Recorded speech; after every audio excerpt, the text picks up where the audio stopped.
Hi, I'm Lynn Woodland, author of Making Miracles, Create New Realities for Your Life and Our World.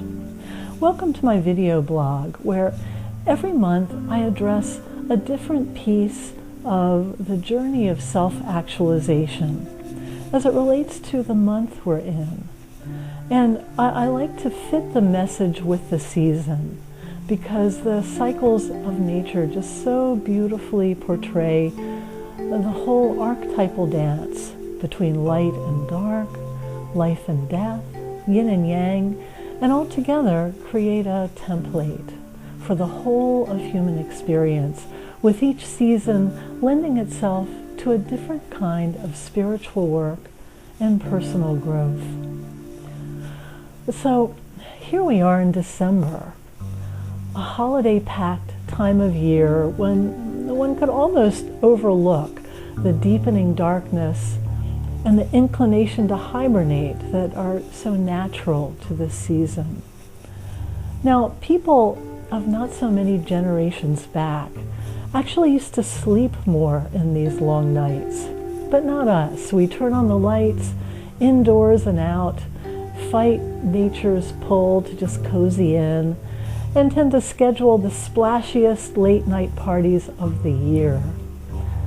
And instead of becoming quiet and introspective, we're more likely than ever to lose ourselves in a frenetic social whirl. Now, there is, of course, something miraculous and hopeful happening this time every year, something truly worth celebrating. The simple, wondrous rebirth of light, where the ever-increasing darkness of fall finally gives way to the lengthening days of winter and spring. The many spiritual holidays celebrated within days or weeks of the winter solstice all echo our instinctive understanding of light's importance to our physical survival and our spiritual renewal. Light is an often used metaphor for all things wise and wonderful. We see the light, or find light at the end of a tunnel, or a silver lining around every dark cloud. It's easy to give credit for all things good to the light and simply ignore the power of dark. Darkness with its opposite connotations of fearfulness or depression or ignorance or death. Yet here we are in a time of year where it's difficult to deny the presence of darkness, as hard as we may try. And what's more, whatever we ignore inevitably has a way of sneaking up from behind and tripping us when we're not looking. This is certainly true of those aspects of self that we don't like, the ones we keep hidden in the dark nether regions of our being because they're too painful or too shameful or too imperfect to admit to ourselves, let alone other people. So here is a whole different kind of winter solstice ritual, one that really honors that moment of deepest darkness that has to happen before we can give ourselves over to the jubilant celebration of light. After all, this is the perfect time of year to give darkness its due, and for once to stop trying to ignore or artificially light it out of existence. And even though it may not inspire the cheerful exuberance of spring or summer, see if this exercise doesn't leave you feeling clearer, cleaner, and more ready to fully embrace the deep, quiet miracle of light that is the season's truest offering. As a starting place, take a moment to reflect on the year that's been. the one that's following its natural course and ending in darkness. And as you do this reflection, ask yourself, what are the standout points of darkness that you experienced this year? You know, those very worst of times, the biggest catastrophes, the deepest despair, the times you most want to forget ever happened. Take a moment just to recall these times, and as you bring these moments to mind, just notice the feelings that these memories evoke. We tend to suppress, ignore, or medicate pain out of existence. In much the same way, we artificially cover darkness with light. Unfortunately, all these pain coping methods don't ever really make pain go away. It just sends it underground until it eventually grows too big to ignore. So this time, instead of sending one more bit of pain to the dark, crowded storage locker of your psyche, this time, simply be with it. And notice how it feels in your body.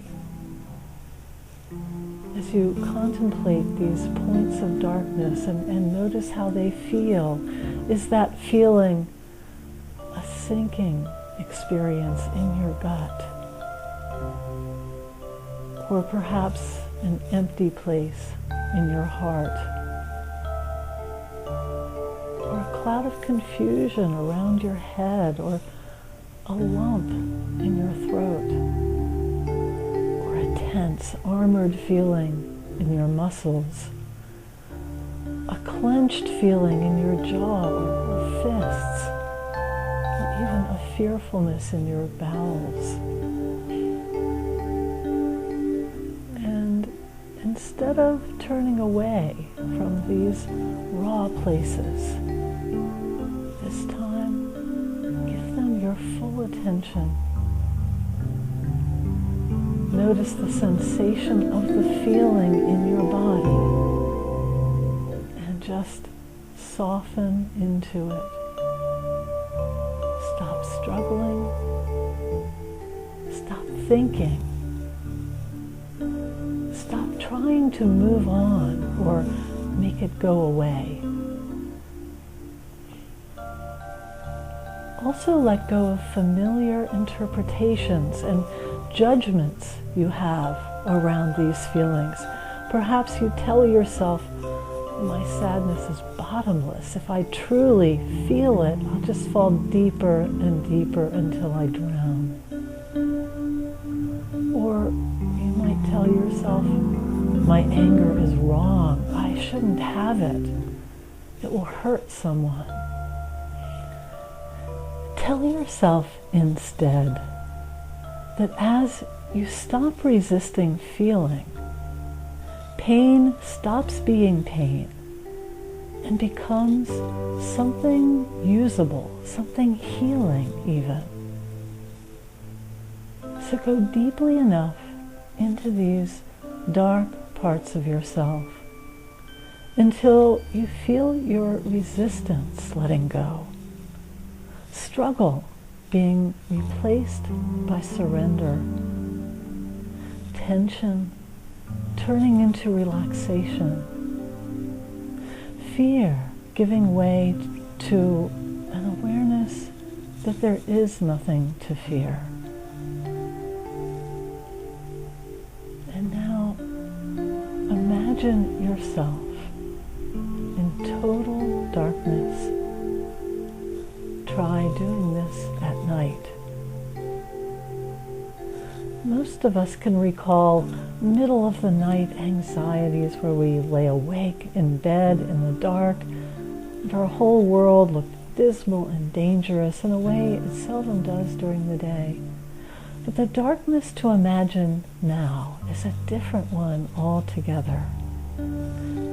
Or perhaps it's the same, but we're different. Because this darkness is healing. So many of us on a spiritual path have invoked the healing power of light. But what about that of darkness? Imagine darkness around you now, like sheltering earth around a seed.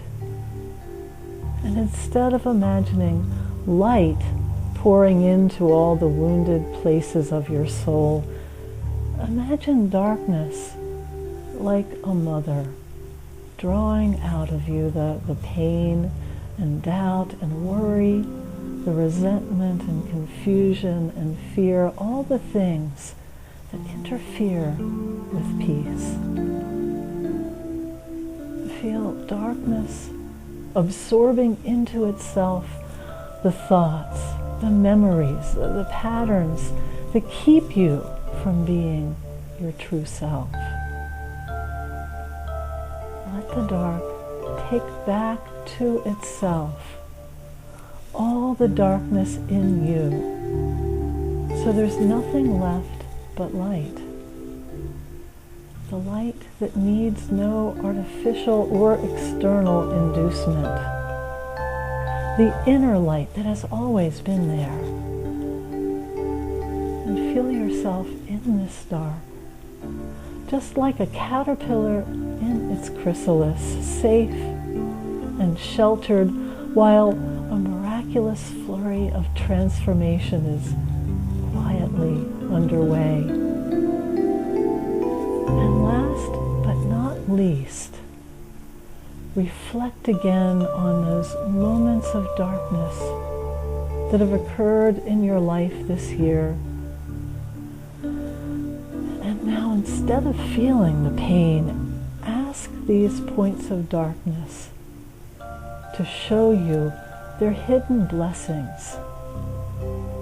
How have you deepened or strengthened or changed direction?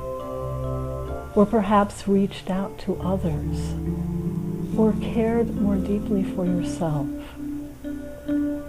How have you learned compassion, or acceptance, or forgiveness?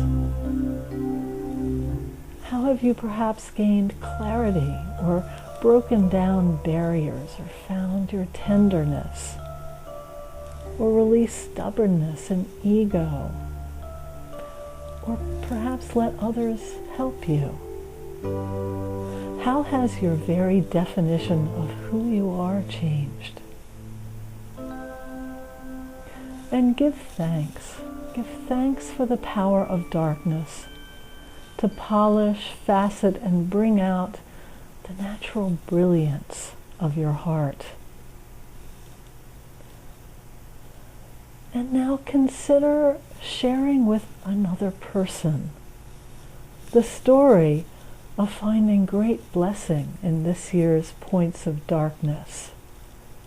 And let the power of your spoken word change your personal mythology, transforming defeats and losses into powerful stories of resurrection. So, I'd love to hear any comments you might want to share with me, and you can always write to me at lynn@lynnwoodland.com. And check out my website. You can find all kinds of free downloads and recorded meditations. There's a place where you can leave a request for free distance healing, and a number of other resources. And if you'd like to take a deeper dive into this kind of work, check out my year-long Miracles course, a comprehensive program of online materials and live webinar classes, one-to-one coaching, all for living a miraculous life. So until next month, namaste.